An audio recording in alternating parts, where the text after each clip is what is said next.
はい、皆さんこんにちは。エコドライブの鈴木です。今日はですね、無人タクシーウェイモを体験してきたっていうね、僕自身の実体験の話、これをねしてみたいと思っています。もうね一言で言うと本当にすごいそれしか言えないんですけど、もうね文句のつけどころがないっていう感じでしたね。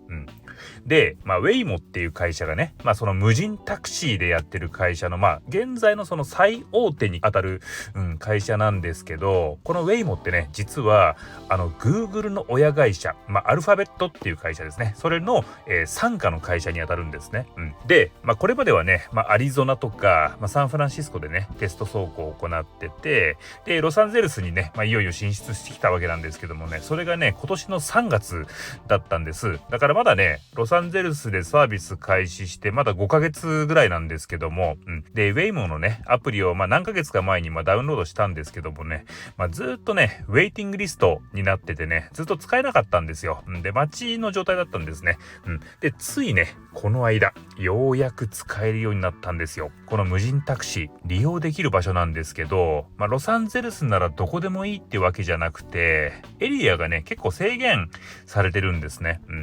だいたいねサンタモニカあたりから、ロサンゼルスダウンタウンあたりですね、この一帯を、使えるサービスっていう風になっています。で僕はね、今日マリナデルレあたりに、自分の車を止めてね使ってみることにしたんですね。で使い方はですね、もうほとんどねウーバー呼ぶ時と一緒なんですけど、もうねめっちゃシンプル。スマホアプリでね行き先を決めるだけなんですよ。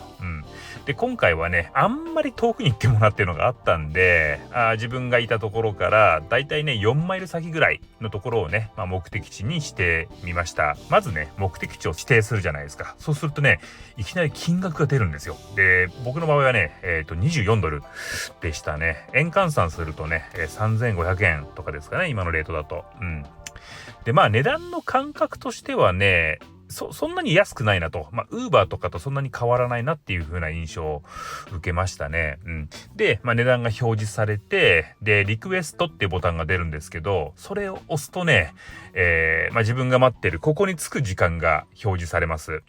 今回はね9分でした。意外と早いっていう感覚でしたね。もっと時間結構かかんのかなと思ったんですけど、9分、10分以内に来るっていうことだったんで、意外と早いなと思ったんですね。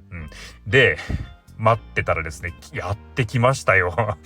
何やらみんな見たことある人もいるかもしれませんけども、センサーとかカメラとかがね、そのいろいろたくさんついた何とも言えない格好の車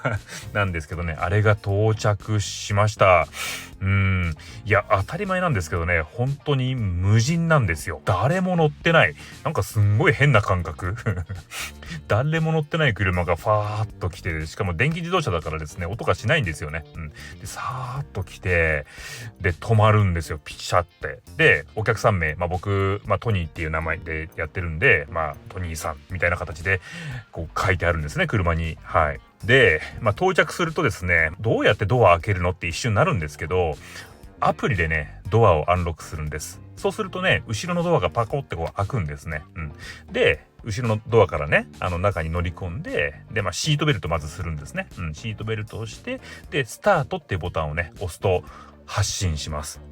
でそこからはねもう完全にね自動で走っていくんですけど、もうねむちゃくちゃスムーズですね。特にね発進、それからブレーキ、あとは車線並行、全てねすごく滑らかな印象でしたね。僕自身はですね普段テスラっていう車に乗ってて、テスラにもね自動運転の機能がついてるので、その自動運転機能を使って、通勤とかをしてるんでね、ここに関しては結構その違いが分かる方だと思うんですけど、ぶっちゃけねウェイモの方がテスラよりも滑らかですね。いやテスラもねすごいですけど、やっぱりねまだその急加速とかねちょっときつめのブレーキとかもねたまにあるんですよ。でもねウェイモはすごかったですね。ここまで進んでるのかって思いましたね。小道とかもね、今日のルート入ってったんですけどね、小道だから歩行者とかもいるんですよね。歩行者とかもあるし、自転車乗ってる方もいたし、あとは結構ね横に路駐してる車なんかもあったりとかして、でそういったね歩行者とか自転車とかがあるとちゃんとね徐行して避けていくし、で狭い道とかでねその対向車がね向こうから来たらちょっと脇に寄ってねその車を通してあげるとか、そういったこともするんですよ。もう初めはすごいちょっとびっくりしてたんですけど、もうね途中からはだいぶ安心して任せられるようになりました。でお客さんの立場として、感じたのは、2つあるんですけど、1つはね気が楽。タクシーと違って運転手がいないからですね、その同乗者の友人と話するとき、その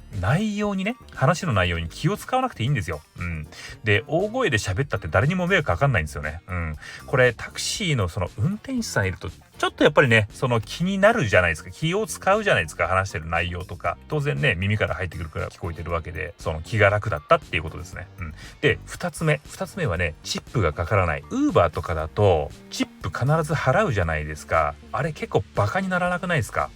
ね。チップっていうと大体ね 20% ぐらいね皆さん払うと思うから、大体1回のライドでね言っても10ドルとか、だから1500円とかね平気でかかることってあるじゃないですか。でもウェイモの場合には